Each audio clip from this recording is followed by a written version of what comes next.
Hello guys, हमारे channel पर आपका हार्दिक स्वागत है। इस वीडियो के अंतर्गत हम आपको कक्षा 9th की वार्षिक परीक्षा के विज्ञान विषय के प्रश्न पत्र के क्वेश्चंस के आंसर बताने जा रहे हैं। साथ ही आपको बता दूं कि ऑब्जेक्टिव के साथ साथ में जो इसमें आंकिक प्रश्न हैं, सवाल हैं, उनके आंसर भी आपको बताऊँगा, उनको हल करके बताऊँगा।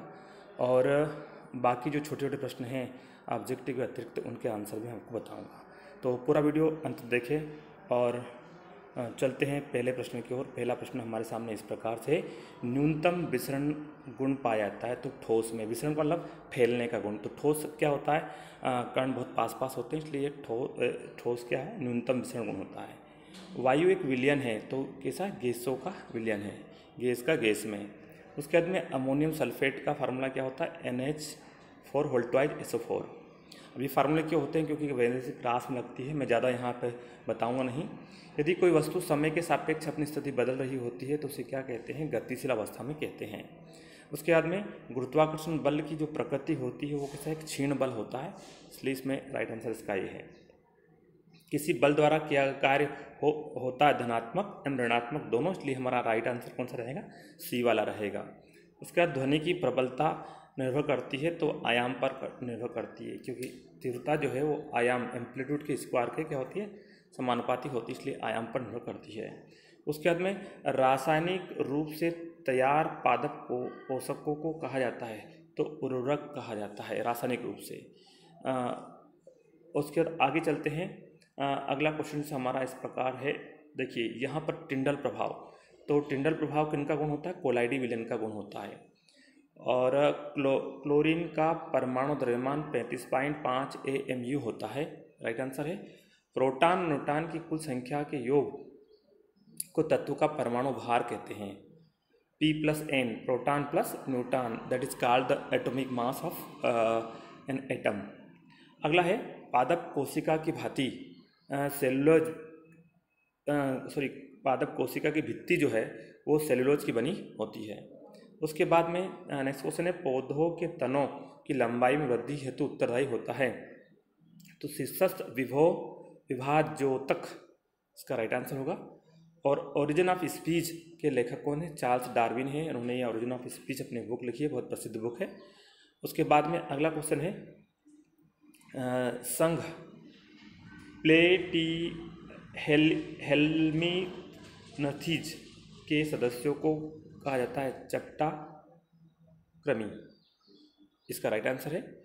और किसी वस्तु द्वारा अपनी गति अवस्था में परिवर्तन के विरोध करने के गुण को क्या कहते हैं, जड़त्व कहते हैं। और यही न्यूटन गति का प्रथम नियम है, जड़त्व का नियम भी कहते हैं। आगे चलते हैं। अगला क्वेश्चन है, दो परमाणुता वाले तत्व।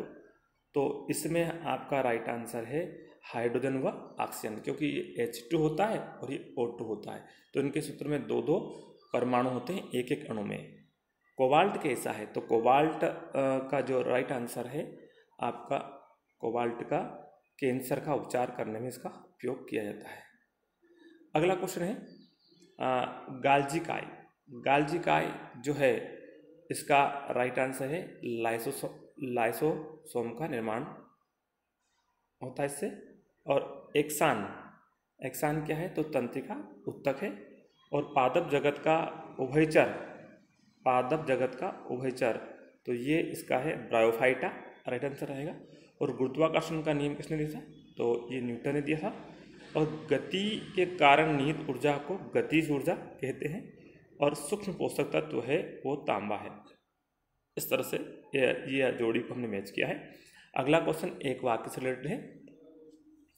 हाँ, इस प्रश्न के उत्तर बताऊं उससे पहले एक बात पुनः सुन लीजिए कि आगे के प्रश्नों को भी मैं, सूक्ष्म प्रश्न है, छोटे प्रश्न हमने हल करके उनके आंसर बताऊंगा और साथ में आंकिक प्रश्नों को हल करके बताऊंगा। तो देखिए यहाँ पर परमाणु का वह समूह जिन पर नेट आवेश विद्यमान होता है उसे क्या कहते हैं, आयन कहते हैं। मूलक भी लिख सकते हैं आप लोग, लेकिन किसी ने मूलक लिखा तो भी सही है। न्यूटन की खोज किस वैज्ञानिक द्वारा की गई थी, तो चैडविक ने की थी। और डीएनए की क्रियात्मक खंड को क्या कहते हैं, तो जीन्स कहते हैं। और जिन मांसपेशियों को हम अपनी इच्छा अनुसार गति करवाते हैं उन्हें क्या कहते हैं, ऐच्छिक मांसपेशियां कहते हैं। और जंतु वर्ग का सबसे बड़ा संघ कौन सा है, तो आर्थ्रोपोडा होता है। अवस्रवित ध्वनि किसे कहते हैं? जिनकी आवृत्ति 20 हर्ट्ज से कम होती है उन्हें अवस्रवित कहते हैं, और जिनकी 20,000 हर्ट्ज से अधिक होती है उन्हें पराश्रव्य कहते हैं, और 20 हर्ट्ज से 20,000 के बीच में होती है उन्हें श्रव्य कहते हैं। लेकिन फिलहाल पूछा गया अवस्रव्य, तो वो 20 हर्ट्ज से कम। अगला है हेपेटाइटिस किस सूक्ष्मजीवी द्वारा फैलता है? तो हेपेटाइटिस बी वायरस द्वारा। और लेशमानिया द्वारा होने वाले रोगों का नाम लिखिए। तो पेट दर्द है, बुखार है, ये आप लिख सकते हैं, जो असंक्रामक जनरली रोग होते हैं वो। उसके बाद में चलते हैं अगले क्वेश्चन की ओर। अगला प्रश्न है, ठोसों की अपेक्षा द्रवों में विसरण की दर अधिक क्यों होती है? तो सीधी सी बात है, द्रवों में अणु दूर दूर होते हैं ठोस की अपेक्षा, यानी कि द्रवों में अणुओं के मध्य आकर्षण बल ठोस के अणुओं के आकर्षण बल की अपेक्षा क्या होता है? कम होता है, इसलिए इसमें विसरण अधिक होता है।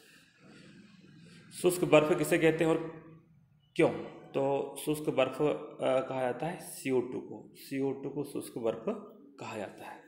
ये फिलहाल इतना ध्यान दीजिए। आगे को चलते हैं। मिश्रण और यौगिक में अंतर आप लोग जानते ही हैं। आसवन किसे कहते हैं? तो आसवन क्या है? आसवन क्या है? वह विधि जिसमें द्रव को वाष्प में बदलना और वाष्प को पुनः ठंडा करके द्रव में बदलने की प्रक्रिया को आसवन कहते हैं। द्रव को वाष्प बदलना और वाष्प को ठंडा करके पुनः द्रव में बदलने की प्रक्रिया को आसवन कहते हैं। एक तरह से आसवन क्या होता है? वाष्पन प्लस संघनन। वाष्पन प्लस संघनन। संघनन को हम क्या कहते हैं? आसवन। आसवन में क्या है? वाष्पन में द्रव को वाष्प बदला जाता है और संघनन में उसी वाष्प को द्रव में बदला जाता है, और दोनों मिलकर आसवन कहलाती है। रदरफोर्ड के परमाणु मॉडल का हमें आपको खुद लिखना है। समस्थानिक किसे कहते हैं? उदाहरण से स्पष्ट कीजिए। तो पहले उदाहरण बता दूं मैं। 1H1 ये समस्थानिक हाइड्रोजन के 3 समस्थानिक है, 1H2 और 1H3। तो ऐसे तत्व जिनका परमाणु क्रमांक समान हो लेकिन परमाणु द्रव्यमान क्या हो? भिन्न भिन्न हो, उन्हें समस्थानिक कहते हैं। और हाइड्रोजन के 3 समस्थानिक प्रोटियम, ड्यूटेरियम, ट्राइटियम होते हैं, 1H1 1H2। और उसके बाद चलिए अगला है, अगले क्वेश्चन जो आपको सीधे सीधे बता सकते हैं हम इस मौखिक, उन प्रश्नों को मैं ज़रूर बताऊंगा। तो चलिए यहाँ पे अगला है, चाल और वेग में अंतर। चाल अदिश राशि है और वेग सदिश राशि है, ठीक है। और चाल में परिमाण होता है और वेग में परिमाण होता है, लेकिन दिशा भी होती है। उसके बाद में चलते हैं चाल और वेग में के बाद में अगला क्वेश्चन हमारा है, एक वस्तु 16 मीटर की दूरी 4 सेकंड में तय करती है और 16 मीटर की दूरी 2 सेकंड तय करती है, तो औसत चाल की होती है। तो औसत चाल का सूत्र होता है, औसत चाल बराबर कुल दूरी बटे कुल समय, ये सूत्र होता है। तो कुल दूरी कितनी? 16 मीटर, ये 16 मीटर, ये कितनी होगी? 32 मीटर। कुल समय कितना लिया? 4 सेकंड में लिया, और अगली 16 मीटर के 2 सेकंड लिया, तो 6 सेकंड हो गया। तो ये हमारा उत्तर रहेगा 2 3 6, और ये 16 बटे 3 यानी कि 5.333 ये मीटर प्रति सेकंड इसकी औसत चाल रहेगी। उसके बाद त्वरण किसे कहते हैं? हमारा अगला क्वेश्चन है। तो किसी वस्तु के वेग में परिवर्तन की दर को त्वरण कहते हैं। तो त्वरण क्या होता है?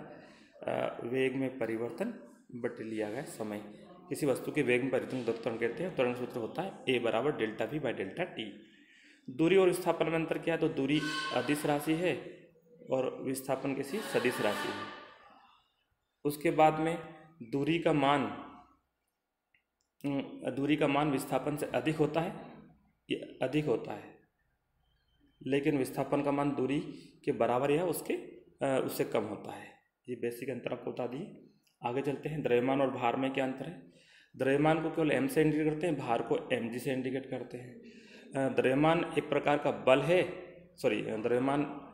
द्रव्यमान में वस्तु का द्रव्यमान ही आता है। वस्तु के अंदर द्रव्य की जो मात्रा है उसको द्रव्यमान कहते हैं, और भार क्या है? एक प्रकार का बल है, ये आपको लिखना है। भार एक प्रकार का क्या है? बल होता है। अब अगला क्वेश्चन है, यदि दो वस्तुओं के बीच की दूरी को आधा कर दिया तो उनके बीच गुरुत्वाकर्षण बल किस प्रकार से प्रभावित होगा? तो न्यूटन के गुरुत्वाकर्षण नियम से बल क्या होता है? दूरी के वर्ग के व्युत्क्रमानुपाती होता है। इसलिए जब भी दूरी को आधा करेंगे तो ये क्या हो जाएगा? ये 4 हो जाएगा। ये यहाँ वर्ग है ना, ये वर्ग है, 4 हो जाएगा। ये 4 ऊपर जाएगा तो बल क्या हो जाएगा, 4 गुना हो जाएगा। कुल मिलाकर आपको क्या करना है, दो वस्तुओं के बीच की दूरी को आधा कर दिया है तो उनके बीच गुरुत्वाकर्षण बल 4 गुना हो जाएगा, 4 गुना हो जाएगा, ये आपको लिखना है। मुक्त पतन या स्वतंत्र पतन या गिरना, पतन मतलब गिरना, तो जब कोई वस्तु गुरुत्व के अधीन गिरती है तो उसे मुक्त पतन कहते हैं। जब कोई वस्तु क्या गुरुत्व के अधीन गिरती है तो उसे मुक्त पतन कहते हैं। अगला आर्किमिडीज का सिद्धांत क्या है, तो आर्किमिडीज सिद्धांत ये कहता है किसी वस्तु को जब किसी द्रव में डुबाया जाता है तो उसके द्वारा हटाए गए द्रव का भार वस्तु के भार में होने वाली कमी के बराबर होता है।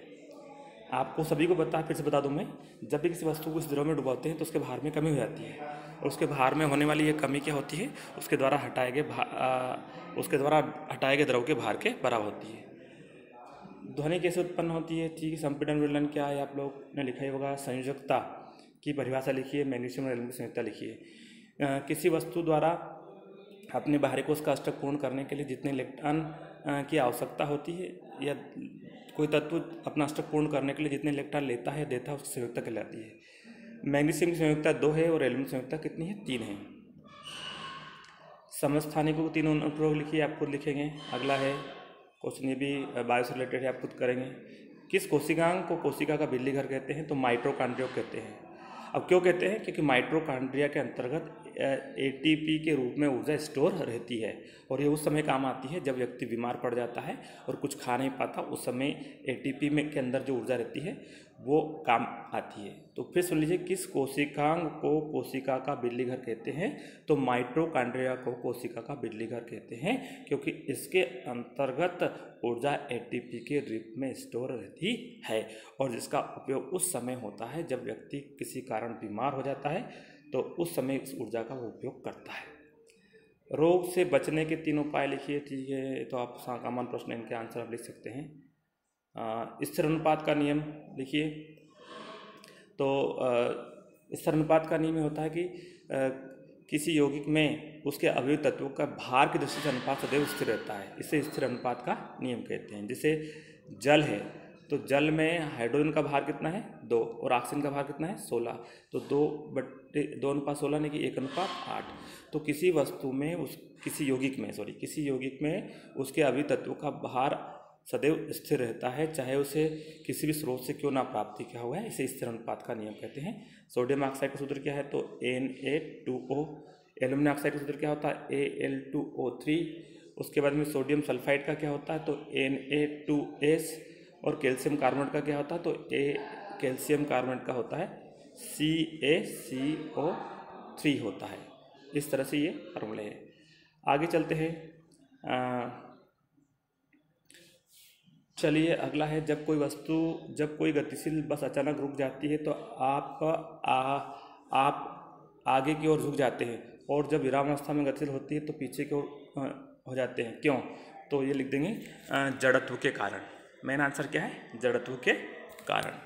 उसके बाद में अगले क्वेश्चन की ओर चलते हैं। यहाँ न्यूमेरिकल प्रश्न है, मैं बता देता हूँ। एक ध्वनि तरंग 330 मीटर प्रति सेकंड की चाल चलती है और इसकी तरंगदैर्घ्य 1.5 मीटर है, तो तरंगदैर्घ्य की आवृत्ति कितनी होगी। तो चलिए, क्या ये श्रव्य है, तो सबसे पहले आपको मैं बताता हूँ कि इसको हल कैसे हम करेंगे। इसको हल करने के लिए हम एक फार्मूला लगाएंगे, न्यू बराबर, आवृत्ति का सूत्र होता है न्यू बराबर V/λ।